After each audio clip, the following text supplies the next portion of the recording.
वंदे मातरम दोस्तों, कैसे आप सभी। मेरा नाम है मृत्युंजय कुमार सिंह, शॉर्ट में लोग मुझे जय भी बुलाते हैं, आप भी बुला सकते हैं। दोस्तों आप सभी का मैं स्वागत करता हूं ब्राइट पब्लिकेशन के यूट्यूब चैनल पे।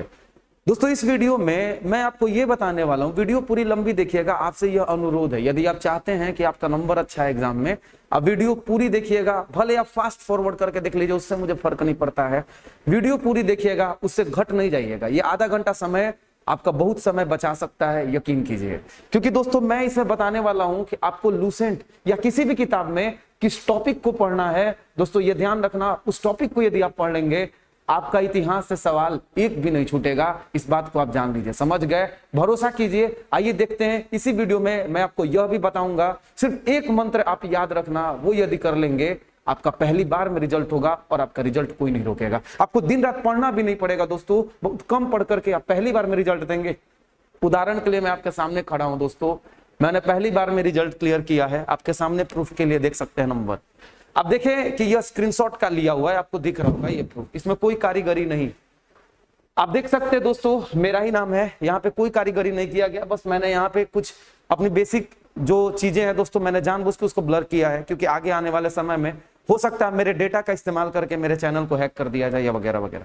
फिर भी आप देख सकते हैं, आपके सामने मेंस का रोल नंबर भी है मेरा, आप चेक कर सकते हैं जाके, मेंस में भी मिल जाएगा। और दोस्तों मैं पीईटी में देख सकते हैं, मैं फेल हो गया था, समझ गए, इसमें फेल हो गया था। नंबर हिंदी में 162 आया था, लगभग 80 पार, हिंदी पूरा गोल, उसके बावजूद नंबर इतना अच्छा है, पता नहीं कैसे। अरे क्योंकि पैसेज आया था, गद्यांश आया था खाली, और सारा बना दिया था। उसके बाद देखेंगे आप जीके, आप देख सकते हैं जो मेंस का जीके का नंबर है लगभग 150 है, काट छांट के 75 को सही था, लगभग 149.6 नंबर लगभग है दोस्तों। इधर में है मेरिट का नंबर, आपको यकीन नहीं होता है आप डाउनलोड करके और देख लीजिएगा। 149.4 पर जनरल का मेरिट बना है, और दोस्तों मेरा 149 पॉइंट कितना, 149.6। और ऊपर से देखिए दोस्तों, मैं ईडब्ल्यूएस कैटेगरी में था, इधर आपको दिख नहीं रहा होगा। आप देखेंगे कि मैं जनरल में भी क्वालिफाइड हूं, और ईडब्ल्यूएस में सिर्फ 147 चाहिए था, ठीक है, और मेरा 149.6 है, तो 2 नंबर ज्यादा है दोस्तों। कोई बड़ा टीचर तो मैं नहीं बन सकता, लेकिन आपको मैं इतना जरूर बता सकता हूं कि आप एग्जाम में ऐसा क्या करें, आप ऐसे क्या गलती सुधार दें जिसकी वजह से आपका रिजल्ट सुनिश्चित हो जाए। आइए जानते हैं। हर लेक्चर पे दोस्तों याद रखना, सारे विषय पे मैं अलग अलग वीडियो बना करके आपको देने वाला हूं। इसके पीछे का कारण है, आप इस वीडियो को जरूर ध्यान से देखिएगा, क्योंकि मैं इसमें दोस्तों टॉपिक को जो कवर कराऊंगा ना, आप कॉपी में लिख लेना, आप एक कॉपी और पेन रख लो। कोई टॉपिक है उसके बारे में दोस्तों मैं विस्तार से आपको बताने वाला हूं कि आपको इस टॉपिक में क्या पढ़ना है, क्या छोड़ना है। आइए जानते हैं आपके इतिहास में आपकी परीक्षा में क्या सवाल आता है। आपकी परीक्षा दोस्तों 3 चरणों में ली जाती है। पहला प्री होता है, दूसरा मेंस होता है, और फाइनली आपको दौड़ना होता है। और दौड़ने के बाद पहले मेरिट आता है, तब जाके फिजिकल होता है। तो फिजिकल के लिए चिंता मत करिए, उन सभी के लिए वीडियो आप बाद में देख लीजिएगा। आइए पहले समझते हैं इतिहास। दोस्तों 3 जगह से मुख्य आपको पूछा जाता है। पहला है प्राचीन भारत का इतिहास दोस्तों, दूसरा है आपका मध्यकालीन भारत का इतिहास, और तीसरा है आधुनिक भारत का इतिहास, ठीक है। यह 3 है दोस्तों। इन सब में भी आपको क्या पढ़ना है, क्या छोड़ना है। आप किसी एक किताब को फॉलो करेंगे, चाहे आप क्राउन को करें, क्राउन मत करना दोस्तों, क्योंकि क्राउन जो है दोस्तों हिंदी मीडियम में डेटा कम दिया हुआ है आधुनिक भारत में। बाकी आप प्राचीन और मध्यकालीन पढ़ सकते हैं उससे। आधुनिक में पता नहीं उसको क्या चुल मची है कि हिंदी मीडियम में कम दिया है और इंग्लिश मीडियम में बहुत अच्छा डेटा है, और इंग्लिश मीडियम वाले का किताब का दाम भी ज्यादा है। पर आप इंग्लिश मीडियम से नहीं है, आपको समझ में नहीं आएगा। फिर भी दोस्तों आइए देखते हैं। लेकिन एक विश्व इतिहास भी है दोस्तों, विश्व इतिहास से भी सिलेबस में नहीं है, फिर भी 1-2 सवाल देखने को मिलता है। मैंने कहा जो कहीं नहीं पूछा जाता है वो दरोगा पूछता है, समझ गए। तो देखिए यहाँ पे विश्व इतिहास आप नेग्लिजिबल लेकर के चलेंगे, इस पे समय कम देंगे, क्योंकि 2 सवाल के लिए आपको जान नहीं देना है। अभी सिर्फ प्री के लिए आप बस जान लो कि आपको दोस्तों कम से कम 70 नंबर ले आना है, और मिनिमम 70 नंबर लाने का मंत्र मैं आपको बताऊंगा। आइए देखते हैं। तो पहला प्राचीन भारत का इतिहास, मध्यकालीन और आधुनिक, तब जाके इतना। विश्व को अभी आपको निगलेक्ट करना है, ठीक है। आपके लूसेंट में दिया हुआ पीछे पूरा रट सकते हैं। देखिए एक तरफ है दोस्तों आपको क्या पढ़ना है, और दोस्तों दूसरी तरफ में आपको क्या छोड़ना है, ठीक है। छोड़ने में भी बहुत सारे टॉपिक हैं, आप देख सकते हैं। चलिए दोस्तों देखिए, आप अपना एक काम करिए, आप कॉपी पेन लेकर के बैठ जाइए, क्लियर है। मैं थोड़ा आपको एनालाइज करके विस्तार से बताने की कोशिश जरूर करूंगा। देखिए आप लूसेंट का किताब निकालिए, आगे में इंडेक्स होगा सूची में दोस्तों, वहां पर आपको ये सारे टॉपिक मिल जाएंगे। प्राचीन भारत में देखिए सबसे पहला टॉपिक आपको प्राचीन इतिहास के स्रोत याद रखना। किसी भी परीक्षा में आपको यहां से एक सवाल मिनिमम आपको देखने को मिलेगा, ये लिख लो। आप कुछ नहीं पढ़ के जाओ, 2 नंबर लाना है दोस्तों ना इतिहास में। आप एक दिन में ये चैप्टर रट के चले जाओ, आपको 2 नंबर पक्का आएगा। 100% लिख लेना कि यहां से सवाल बनेगा, बाकी नीचे में बनने का चांस हो या नहीं हो, यहां से सवाल बिना पूछे। दोस्तों कभी कभी खुश होता है 3 को सवाल दे देता है 6 नंबर, कभी कभी 2 को दे देता है 4 नंबर। ऐसा कभी नहीं हो सकता है कि एक भी नहीं दे, एक तो मिनिमम देगा, याद रखना, ठीक है। आइए तो दोस्तों आपको इतिहास के स्रोत पढ़ने हैं। इतिहास के स्रोत आप जानते हैं क्या है? इतिहास को जानने के लिए स्रोत, कोई पुरातात्विक स्रोत होता है, सिक्का वगैरह पुरातात्विक स्रोत हो गया। उसके अलावा आप देखेंगे लिखित जो है आपकी लिपि, जिसमें हम लोग को अभिलेख वगैरह ये सब जो होता है, ये सब साक्ष्य होता है, वो बाद में देखेंगे। कुछ लोगों की कालिदास की रचनाएं हैं, उनका नाम पूछेगा आपसे। किताबुल हिंद की रचना किसने किया, रहला की रचना किसने किया, इस तरीके के सवाल आपको पूछे जाते हैं। आपके लूसेंट में बहुत अच्छे से दिया हुआ है। अगला है सिंधु सभ्यता। दोस्तों इसके बाद मैं प्रागैतिहासिक काल को छोड़ रहा हूं, देखिए इस तरफ में, क्योंकि दोस्तों ये आउटडेटेड है, अब ये यहां से सवाल आने का चांस नहीं है। मैंने बोला है दोस्तों छांट कर पढ़ रहे हैं, तो जब छांट कर पढ़ रहे हैं तो कुछ टॉपिक आपको छोड़ना पड़ेगा, समझ गए।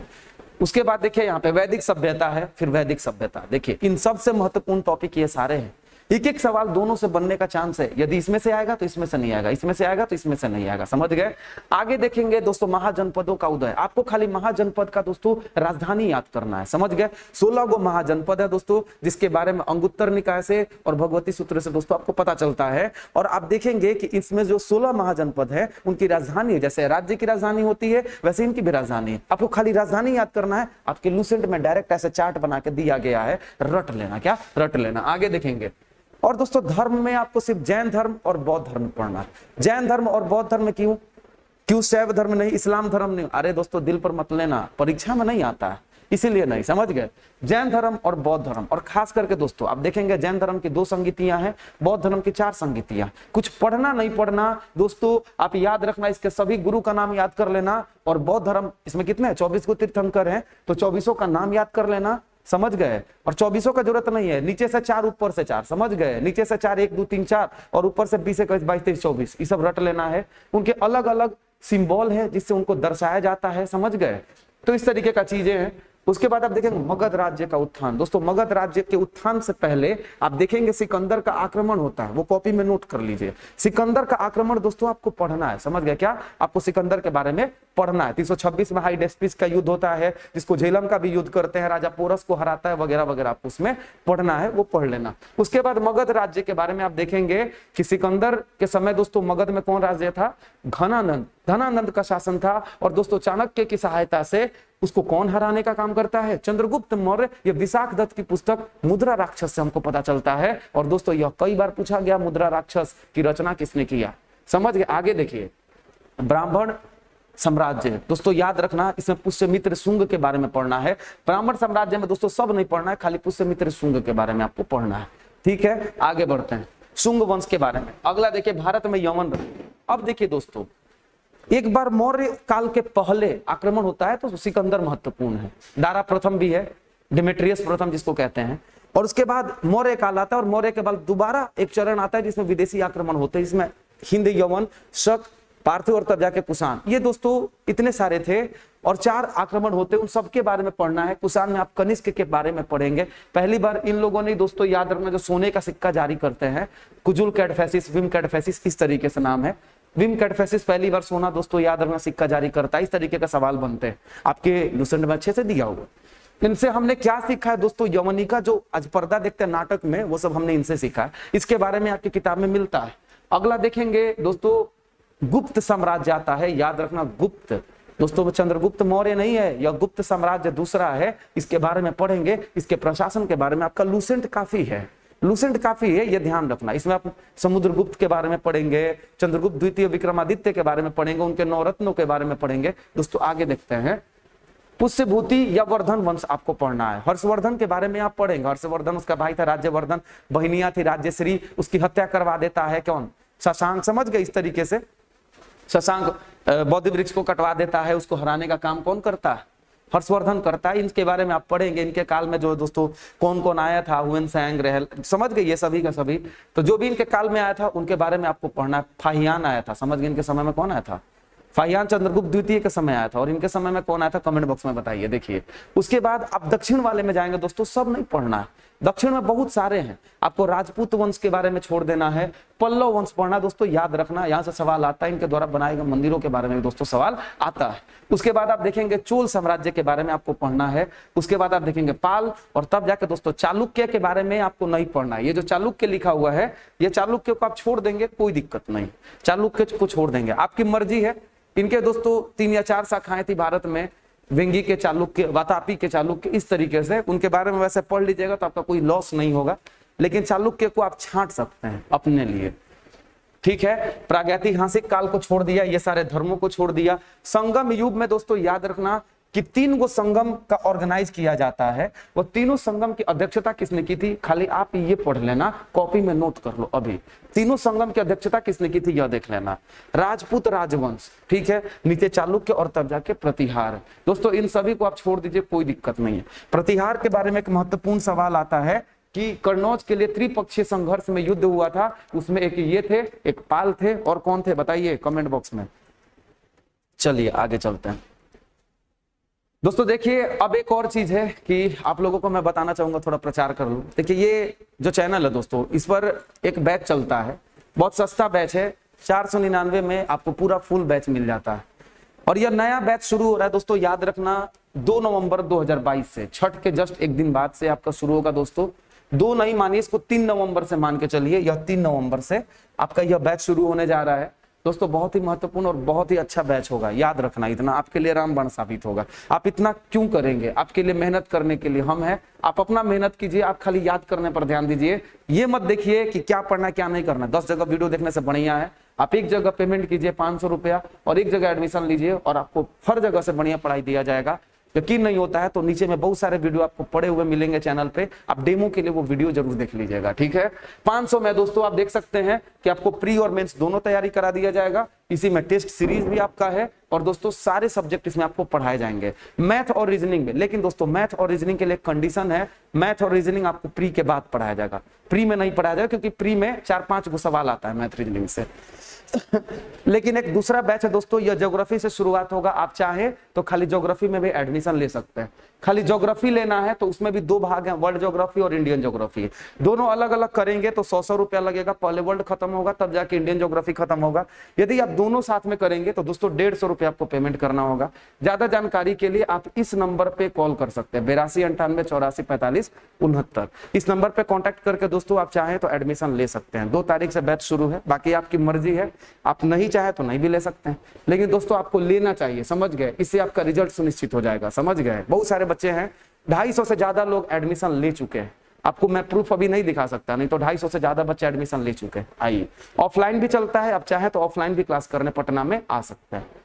ऑफलाइन का फी 1500, आपको रिकॉर्डेड वीडियो भी मिल जाएगा। आइए देखते हैं, अब देखते हैं मध्यकालीन भारत। देखिए दोस्तों इससे पढ़ने के लिए बहुत कुछ है, लेकिन दोस्तों छांट के पढ़ेंगे, क्या छांट के पढ़ेंगे। देखिए पहला भारत में विदेशी आक्रमण होता है, आप जानते हैं मध्यकाल के बाद भारत में विदेशी आक्रमण होने लगता है। अरबी आक्रमण 712 ईस्वी में होता है दोस्तों, उसके बारे में आप जान लीजिएगा। आगे चलते हैं, मोहम्मद गजनवी का आक्रमण होता है, तब जाकर मोहम्मद गजनी का आक्रमण होता है, और तब जाकर दोस्तों आप देखते हैं कि मोहम्मद गौरी है, इसका गुलाम था कौन, कुतुबुद्दीन ऐबक, और मोहम्मद गौरी की हत्या किसने कर दिया था, गगन खोखर ने हत्या कर दिया। और दोस्तों याद रखना 1206 में इसकी हत्या की गई थी, और 1206 से लेकर के 10 तक कौन शासन करता है दोस्तों, याद रखना 6 से लेकर के 10 तक आपका कुतुबुद्दीन ऐबक करता है शासन। कौन करता है, कुतुबुद्दीन ऐबक करता है।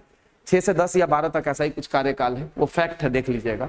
तो आप देखेंगे कुतुबुद्दीन ऐबक, इल्तुतमिश है, तब जाकर रजिया। अब देखिए दोस्तों इसमें भी बहुत सारा कुछ पढ़ना है, दिल्ली सल्तनत के भी बारे में आपको बहुत कुछ पढ़ना है, लेकिन उसके बावजूद मैंने यहाँ पे छांट के रख दिया है आपको क्या पढ़ना है।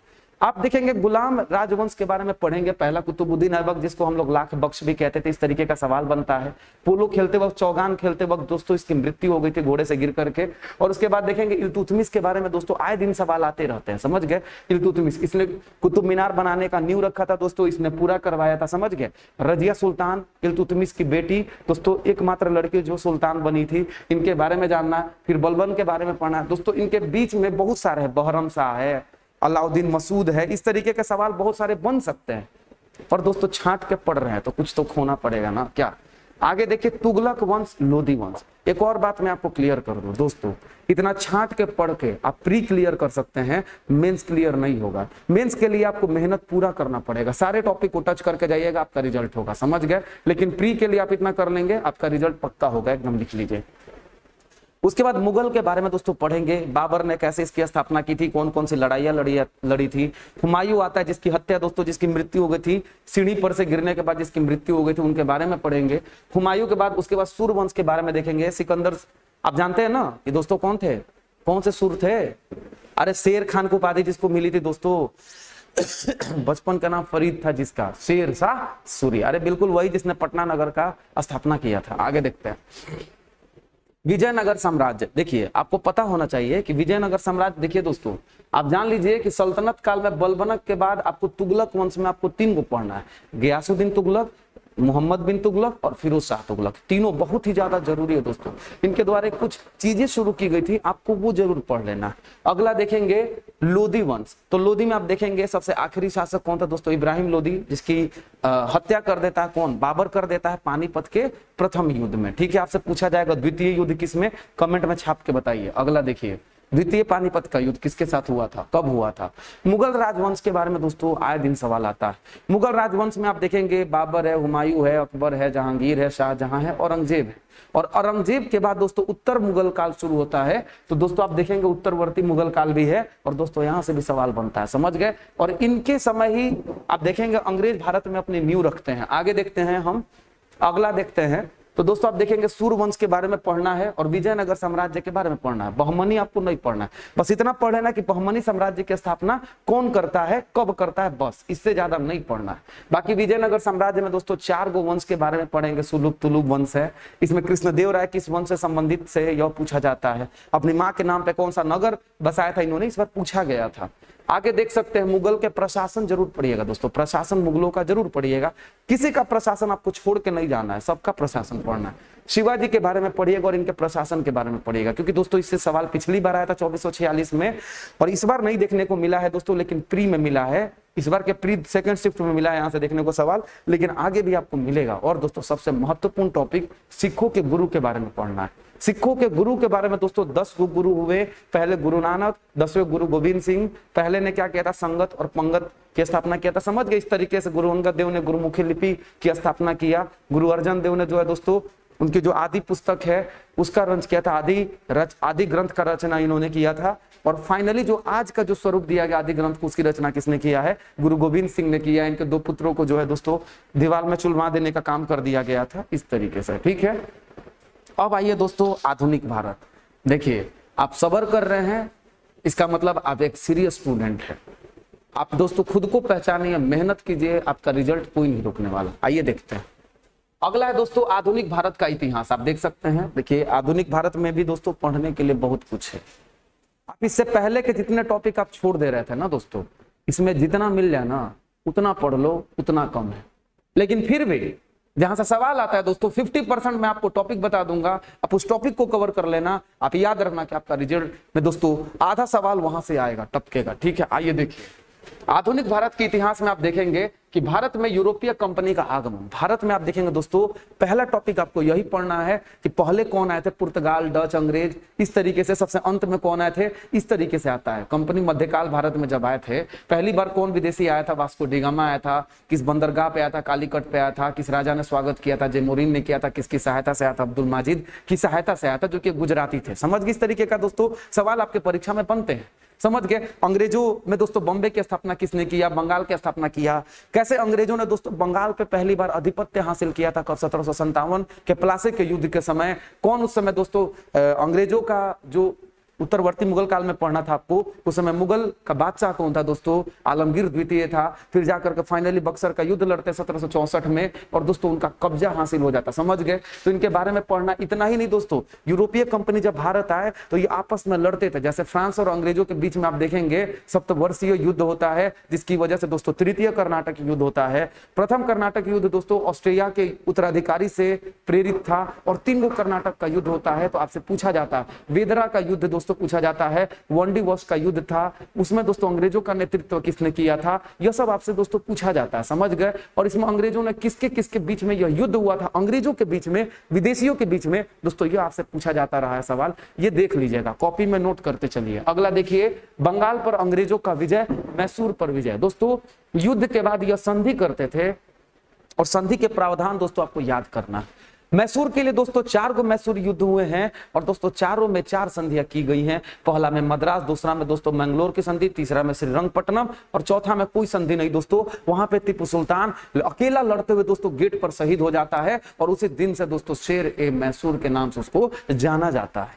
आगे देखते हैं, क्योंकि दोस्तों वहां पर इसने कहा था कि लंबे समय तक एक गिदड़ की भांति जीने से बेहतर है एक दिन शेर की तरह जियो। दोस्तों आप भी शेर बनो और शेर बन के ऐसे दहाड़ो दोस्तों कि डबल स्टार अपने आप आपके कंधे पर चढ़ने के लिए खुद दोस्तों बेकाबू खुद उसको होना पड़े। आगे देखिए, मैसूर पर विजय के बाद दोस्तों आप देख सकते हैं सिखों पर भी इन्होंने विजय प्राप्त किया था। उसके बाद नवीन राज्य की दोस्तों स्थापना करते हैं ये लोग। आप देखेंगे एक छोटा सा टॉपिक होगा, जैसे में आप देखेंगे भरतपुर का जो है दोस्तों चुरामन और बदन सिंह ने किया था, हैदराबाद का चिनकलीस खान उर्फ आसफ जाह, समझ गए। और उसके बाद दोस्तों कुछ युद्ध है, सकरखेरा का युद्ध किसके किसके मध्य लड़ा गया था, इनके बारे में। उसके अलावा आप देखेंगे कर्नाटक सादातुल्ला ने किया था, अवध का सआदत खान ने स्वतंत्र राज्य स्थापित किया था, बंगाल में मुर्शिद कुली खान ने किया था।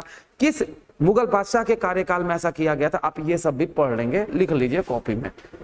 आप थोड़ा बैक करके देख लेंगे, वीडियो लंबी होती जा रही है। गवर्नर जनरल दोस्तों महत्वपूर्ण टॉपिक, आपके लूसेंट में ये सारे टॉपिक हैं। आपको गवर्नर जनरल को दोस्तों डिटेल में पढ़ना है, क्योंकि आपका पूरा राष्ट्रीय संग्राम दोस्तों उसी में दिया गया है, समझ गए। उन सब में दोस्तों आप देखेंगे किस गवर्नर जनरल ने द्वैध शासन लगाया, किसने खत्म किया, किसको भारत का पहला गवर्नर जनरल कहते हैं, किसको भारत का अंतिम गवर्नर जनरल कहते हैं, किसको भारत का पहला वाइसरॉय कहते हैं, पहली बार अफगान से युद्ध किसने किया, पहली बार नेपाल के साथ युद्ध किसने किया। दोस्तों यह दोनों सवाल आपके दरोगा में आए दिन पूछे जाते रहे हैं, समझ गए। आपसे 2446 के प्री में भी मुझे याद है कि दोस्तों शायद पूछा गया था, मैं जब सेट का डिस्कशन करा रहा था मैंने देखा था कि दोस्तों उसमें संधि जो कराई गई थी वो संधि किसके किसके बीच में हुई थी, किस गवर्नर जनरल ने किया था, समझ गए। इस तरीके का सवाल आपसे पूछता रहता है। किसने दोस्तों आर्म्स एक्ट लगा दिया था, कौन कौन से कानून किसके काल में आए थे, भारत में कौन सी घटना जो है किसके काल में चली, भारत में पहली बार कौन सी ट्रेन किसके कार्यकाल में चली थी, कब चली थी, दोस्तों यह सब आपसे पूछा जाता है। ठीक है, आगे देखिए। अंग्रेजी शासन के प्रति महत्वपूर्ण विद्रोह, दोस्तों आप देखेंगे मोपला विद्रोह मालाबार में होता है, उसके बाद सन्यासी विद्रोह होता है, पागलपंथी विद्रोह होता है दोस्तों। उसके अलावा 1857 की महान क्रांति, दोस्तों यहां से सवाल आता है, 1857 की महान क्रांति में पूछा जाता है कि इनमें से कौन कहां से नेतृत्व प्रदान कर रहा था, समझ गए। जैसे दिल्ली में बख्त खान थे दोस्तों सेनापति, ठीक है ना, और कैसे कहां से यह युद्ध मतलब विद्रोह शुरू हुआ था, किस कारण से शुरू हुआ था। उस समय दोस्तों पामर्स्टन कौन थे, अंग्रेजों के प्रधानमंत्री थे। इस तरीके के सवाल बनते हैं। इससे रिलेटेड कुछ इतिहासकारों का मत है दोस्तों कि किसने क्या कहा था। जैसे आप डिजरायली को देखेंगे अंग्रेजों में, उसने कहा था कि यह एक राष्ट्रीय विद्रोह है। वी.डी. सावरकर को देखेंगे दोस्तों, जिन्होंने अपने पुस्तक में यह कहा है कि यह भारत का प्रथम स्वतंत्रता संग्राम था। तो आपसे पूछा जाता है कि किसने भारत का प्रथम स्वतंत्रता संग्राम इसको माना है, समझ गए। ये सभी सवाल आपसे दोस्तों पूछे जाते हैं। उसके बाद भारत का स्वतंत्रता संघर्ष, दोस्तों महत्वपूर्ण तथ्य आपके लूसेंट में दिया गया है, लाइन से रट लीजिएगा। इसमें आंदोलन के बारे में पढ़ेंगे। एक तो है दोस्तों बंगाल विभाजन के विरुद्ध स्वदेशी आंदोलन, तब जाकर के गांधी जी आते, चंपारण सत्याग्रह होता है, खेड़ा सत्याग्रह होता है, अहमदाबाद मिल स्ट्राइक होता है। उसके बाद आप देखेंगे दोस्तों असहयोग आंदोलन, तब जाकर के सविनय अवज्ञा आंदोलन, और तब जाकर के तीसरा दोस्तों होता है व्यक्तिगत सत्याग्रह, और तब जाकर के फाइनली गांधी जी के द्वारा शुरू गया अंतिम आंदोलन दोस्तों है, और उसका नाम क्या है, भारत छोड़ो आंदोलन, जहां पे गांधी जी ने करो या मरो का नारा दिया। क्लियर है। उसके बाद आप देखेंगे भारत में धार्मिक और सामाजिक दोस्तों राष्ट्रीय आंदोलन चले। भारत में जो कुरीतियां थी उनको हटाने के लिए, भारत में शिक्षा कैसी हो दोस्तों, लोगों के अंदर जागरूकता आता है अंग्रेजों के पढ़ाई से। और तब जाकर के दोस्तों यहाँ पर कुछ जैसे राजा राम मोहन रॉय हैं, इनके बारे में आप देखेंगे, उन्होंने अलग अलग संस्थाएं स्थापित की थी। जैसे अस्पृश्यता के विरुद्ध में ज्योतिबा फुले ने दोस्तों उन्होंने स्थापित किया था, गोपाल कृष्ण गोखले थे। कुछ क्रांतिकारी संगठन थे जैसे में अभिनव भारत नौजवान सभा है दोस्तों, उसके बाद अभिनव भारत। इस तरीके से दोस्तों आपको सवाल बहुत सारा, अनुशीलन समिति की स्थापना, ये सब क्रांतिकारी संगठन थे। तो संगठन, अलग अलग संगठन, उसके बाद आप देखेंगे बहुत बड़े, जैसे कांग्रेस जैसा एक संस्था का स्थापना करना। उसके बाद आप देखेंगे दोस्तों सर्वेंट ऑफ इंडिया सोसाइटी का स्थापना गोपाल कृष्ण गोखले करते हैं। इंडिया हाउस की स्थापना दोस्तों श्यामा प्रसाद मुखर्जी विदेशों में करते हैं। गदर पार्टी की स्थापना, समझ रहे, इस तरीके का सवाल दोस्तों आपसे पूछा जाता रहा है। आपके लूसेंट में यह टॉपिक है, ढूंढ लीजिएगा।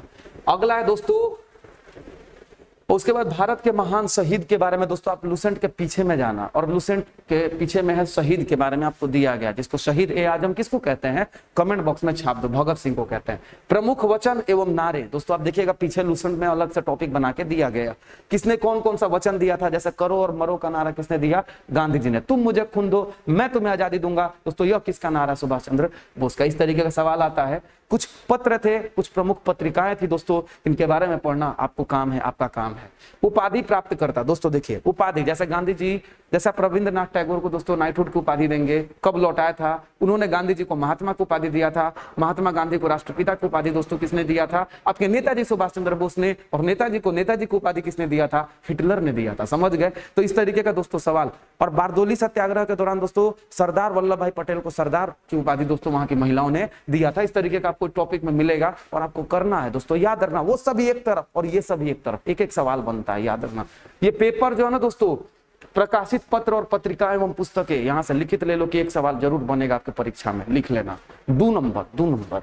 आगे देखिए, समाज सुधार अधिनियम दोस्तों, समाज सुधार के लिए बहुत सारे अधिनियम बनाए गए, जैसे नियम 17 के द्वारा सती प्रथा को बैन किया गया, बलि प्रथा को बैन किया गया। आप समझ रहे हैं, नर बलि प्रथा को बैन किया गया, किसके, लॉर्ड हार्डिंग के द्वारा।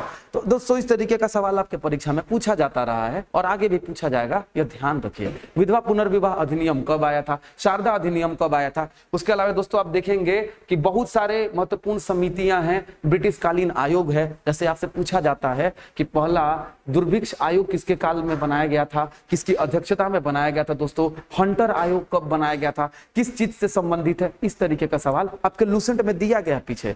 उसके बाद दोस्तों कांग्रेस की स्थापना और कांग्रेस का अधिवेशन, हर साल में कांग्रेस का एक जगह मीटिंग होता था कि अगले साल क्या क्या काम को अंजाम देना है, और उसके लिए दोस्तों उसको अधिवेशन कहते थे। और यह अधिवेशन कब और कहां हुआ है, और दोस्तों मैं इसमें बता रहा हूं आपको पढ़ना अधिवेशन, उसी के बारे में जानना है कि यह अधिवेशन कहां हुआ है, जहां पर एक तरफ होगा जगह स्थान कहां पर अधिवेशन हुआ है, और एक तरफ महत्वपूर्ण तथ्य होगा, उधर लिखा होगा कुछ ना कुछ, और कुछ जगह पे खाली मिलेगा। तो जहां खाली मिलेगा उसके बारे में कुछ नहीं पढ़ना, जहां बगल में लिखा हुआ, जैसे प्रथम मुस्लिम अध्यक्ष बदरुद्दीन तैयब जी, पहले अध्यक्ष उमेश चंद्र बनर्जी, समझ गए। तो इस तरीके का दोस्तों सवाल आपसे परीक्षा में पूछा जाता है, तो इसको पढ़िएगा।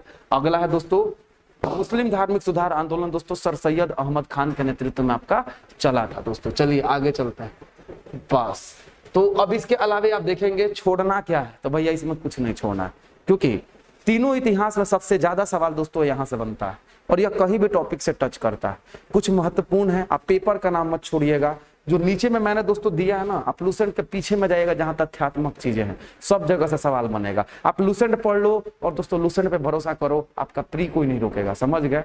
अगला वीडियो दोस्तों ऐसे ही एक भूगोल के नाम का होगा, भूगोल का भी मैं बना दूंगा, उसमें भी बता दूंगा आपको क्या क्या पढ़ना चाहिए क्या नहीं पढ़ना चाहिए। तब तक के लिए दोस्तों मैं चलता हूं, जय हिंद, वंदे मातरम। आप चाहें तो दोस्तों इसमें एडमिशन ले सकते हैं, इस नंबर पे आप कॉल करके। और आप याद रखना कि यह बैच दोस्तों आपके लिए रामबाण साबित नहीं हुआ तो मेरा नाम बदल देना। आप यकीन करो कि बहुत मजा आएगा आपको इस बैच में। यह 2 नंबर या 3 नवंबर से यह शुरू हो जाएगा बैच, ठीक है। बहुत सारे लड़के गांव पे गए हुए हैं, तो उनके आने के बाद यह बैच शुरू होगा, तो 3 नवंबर तक सभी आ जाएंगे। तो पूरा का पूरा कोर्स है दोस्तों, टेस्ट सीरीज के साथ है, आप ले सकते हैं सिर्फ 500 रुपए में। ये ऑनलाइन बैच का प्राइस है, ठीक है।